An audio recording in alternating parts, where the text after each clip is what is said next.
Let's Mike News at 9. Let's Mike news 89। Let's Mike समाचारों के साथ मैं महेश सिंह।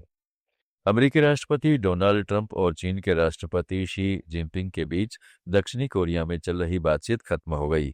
अमेरिका के राष्ट्रपति डोनाल्ड ट्रंप ने कहा है कि अमेरिका उन सभी चीजों पर लगाए गए टैरिफ घटा देगा जिन्हें पहले फेंटानिल बनाने के लिए इस्तेमाल होने वाले केमिकल की सप्लाई के बदले में लागू किया गया था।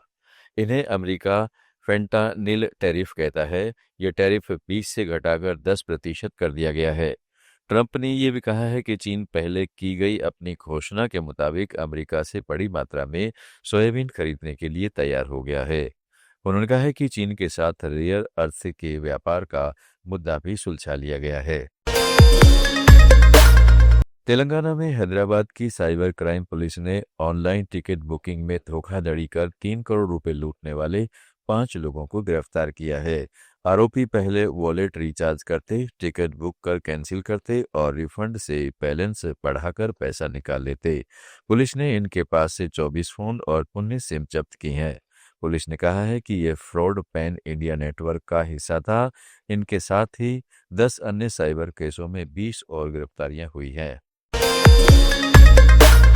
मेघालय के सांसद रिकी जे सिंगको ने केंद्र सरकार से वेस्ट जयंतिया हिल्स में उमकोट नदी के गंभीर पर्यावरण क्षरण पर तत्काल हस्तक्षेप की मांग की है। ये कभी एशिया की सबसे स्वच्छ नदी के रूप में प्रसिद्ध थी, लेकिन अब शिलोंग तमाबिल सड़क विस्तार परियोजना के कारण मटमैली और छिछली हो गई है।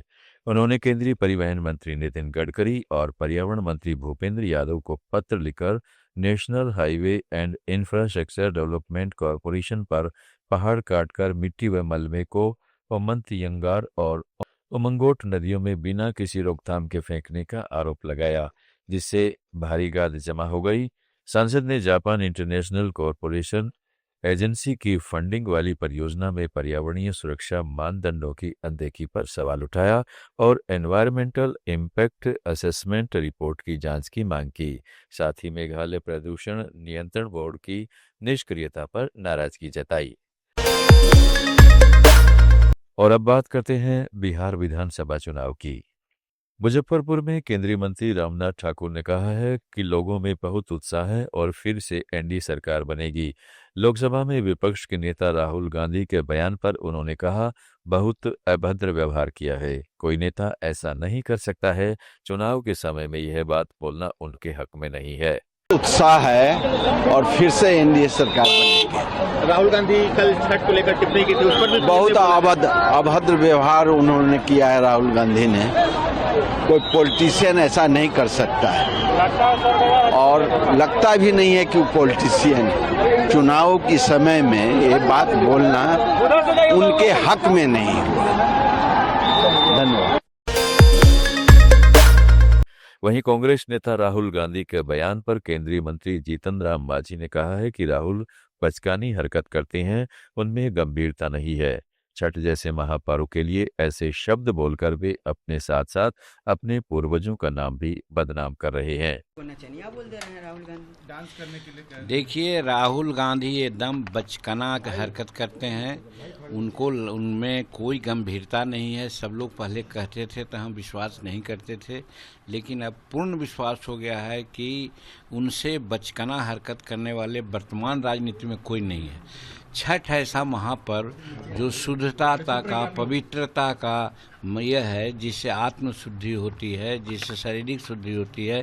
आत्मशुद्धि और शरीर शुद्धि के बाद समाज शुद्धि और देश की शुद्धि हो सकती है। उस पर्व को मनाने के लिए जो उत्साहित करता है, उसको नचनिया गवनिया कह करके वो अपना तो करते ही हैं, अपने पूर्वज का भी नाम वो बदनाम कर रहे हैं। आप सुन रहे थे let's Mike more than radio. Follow कीजिए हमें हमारे सोशल मीडिया प्लेटफॉर्म्स पर। It's time for news. It's time for more than radio. Presenting the first radio news app, Let's Mic. Let's Mic, a news-based app on your phone where you get to watch and listen news, talk shows, interviews, radio show podcasts. On Let's Mic, you get all relevant information of TV,